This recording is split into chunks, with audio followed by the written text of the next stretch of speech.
হাতে মাত্র কটা টাকা আর বুক ভরা নিখাদ ভালোবাসা। এমনই পুঁজি নিয়ে সোনার দোকানে পা রাখলেন এক বৃদ্ধ। পাশে তার চিরসঙ্গী স্ত্রী। সারা জীবনের জমানো অর্থ দিয়ে তিনি স্বপ্ন দেখেছিলেন প্রিয় মানুষটিকে একটি গয়না উপহার দেয়ার। কিন্তু আলো ঝলমলে সেই দোকানে দামি দামি অলংকারের ভিড়ে সেই বৃদ্ধ কি পেরেছিলেন স্ত্রীর মুখে একটুখানি আনন্দের হাসি ফুটিয়ে তুলতে? নাকি তিল তিল করে জমানো অর্থ শেষমেশ কম পড়েছিল একটি ছোট্ট ভালোবাসার উপহারের কাছে?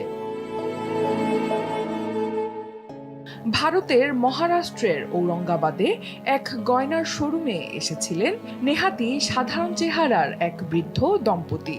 সেই শোরুমের ম্যানেজার সে খবর জানতে পেরে এগিয়ে এসে গল্প জুড়ে দেন তাদের সঙ্গে।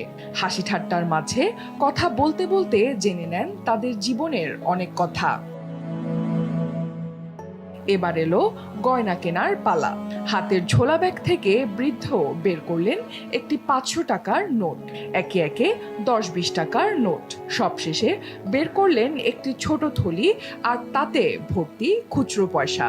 দোকানের ম্যানেজার চুপচাপ দাঁড়িয়ে আছেন, চোখে একরাশ আবেগ। পুরো বিষয়টি বুঝতে পেরে তাদের একটি হার উপহার দেন ম্যানেজার, সেই সঙ্গে একজোড়া কানের দুলো। এরপর বৃদ্ধের কাছে সরল আবদার জানান নিজে স্ত্রীর হাতে সেই গয়না তুলে দিতে হবে। উপহার তো পেলেন, কিন্তু এত বড় দোকানে এসে কোনো টাকা না দিয়ে চলে যাবেন তা যেন কিছুতেই মেনে নিতে পারছিলেন না বৃদ্ধ। খেটে খাওয়া মানুষের কাছে আত্মসম্মানই তো সবচেয়ে বড় সম্পদ। প্রাণ যাক, আত্মসম্মান নিয়ে বাঁচাটাই আসল কথা। তাই পকেট থেকে সবচেয়ে বড় যে নোটটি ছিল তা ম্যানেজারের হাতে বাড়িয়ে দিলেন তিনি। ম্যানেজার বিনীতভাবে বললেন, তার আশীর্বাদের হাত থাকলেই যথেষ্ট। ঈশ্বর তো আছেনই, কোনোদিন কিছুতেই অভাব হবে না। কিন্তু বৃদ্ধ অনড়।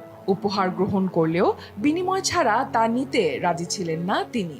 শেষমেশ উপায় না দেখে ম্যানেজার হাসি মুখে দুটি 10 টাকার নোট গ্রহণ করলেন।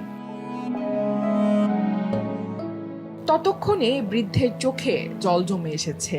ধুতির খুঁট দিয়ে চোখ মুছতে মুছতে স্ত্রীর দিকে তাকালেন। স্ত্রীর চোখেও তখন আনন্দ অশ্রু।